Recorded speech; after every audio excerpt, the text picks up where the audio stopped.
Guys, mungkin dari kita merasa bahwa kenapa hidup kita begini, kenapa hidup orang begitu, terus kenapa sih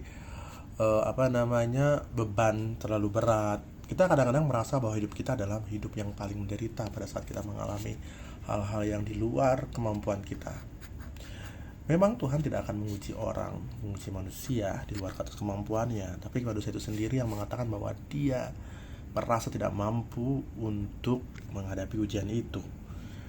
Kalau aku berdasarkan pengalaman hidup dan lihat teman-teman aku ya, sebenarnya perjuangan, perjalanan, air mata, tertawa, itu sebenarnya terbaik lagi kembali ke rasa syukur kita.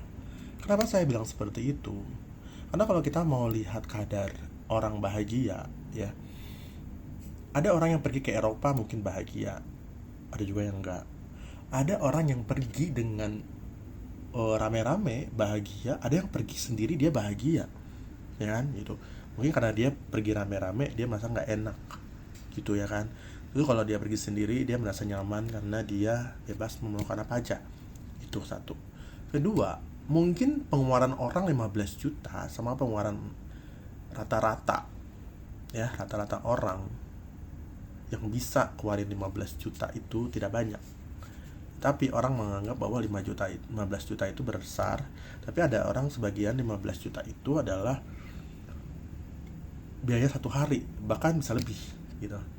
Jadi sebenarnya kita melihat rasa bersyukur kita ada di mana. Kalau orang tidak pernah atau selalu beranggapan bahwa dia tidak pernah cukup, dia tidak pernah merasa bahagia, apapun yang diberikan oleh Tuhan kepada kita itu tidak akan membuat kita merasa cukup, merasa bahagia. Keputusan untuk kita memilih bahagia itu adalah keputlak kepada diri kita masing-masing. Kita bersyukur dengan keadaan. Karena saya pernah mengalami kejadian ini pada tahun 2010. Waktu itu saya bangkrut, saya kehilangan rumah dan mobil saya pada saat itu. Saya bilang sama pencipta, sama Tuhan yang menciptakan saya, bahwa memang ini bukan milik saya serahkan. Jadi saat itu saya berjanji dalam diri saya bahwa berapapun yang saya dapatkan, berapapun yang saya terima, apapun yang hilang dari kehidupan saya, ya, itu memang sudah ditakdirkan oleh Dia. Jadi pada saat itu dari 2010, 2013 sampai sekarang, saya selalu bersyukur dengan apa yang bisa saya dapatkan, dengan apa yang bisa saya lakukan. Karena perbuatan baik saja, karena perlakuan baik saja itu tidak menolong kita, tetapi itu memperkecil kita mengalami kesulitan. Kenapa? Setiap orang yang melakukan kebaikan, setiap orang yang bersyukur, itu tidak ditolong pada saat itu, tapi dia ditolong pada saat dia benar-benar membutuhkan. Karena saya sudah banyak mengalami hal itu. Benar-benar, entah dari mana Tuhan kirim, entah siapa yang Tuhan kirim untuk membantu kita di dalam kesulitan kita itu. Selama kita percaya bahwa ada jalan, selama kita bersyukur dan yakin bahwa akan ada jalan, pasti ada jalan. Kunci yang ketiga adalah kita harus tahan diri kita sendiri. Maksudnya adalah egonya kita. Egonya kita itu harus benar-benar ditahan. Jangan kita mungkin sekarang keadaan tidak baik-baik saja, tapi kita egonya masih tinggi segini pada saat dulu kita mempunyai semuanya. Mungkin pada saat suami kita masih hidup, mungkin pada saat orang tua kita masih hidup, mungkin saat keadaan kita baik-baik saja. Saya dulu punya usaha, saya punya bisnis sendiri segala macam, ya kan, itu. Jadi pada saat kita tidak di situ, kita harus terima tuh.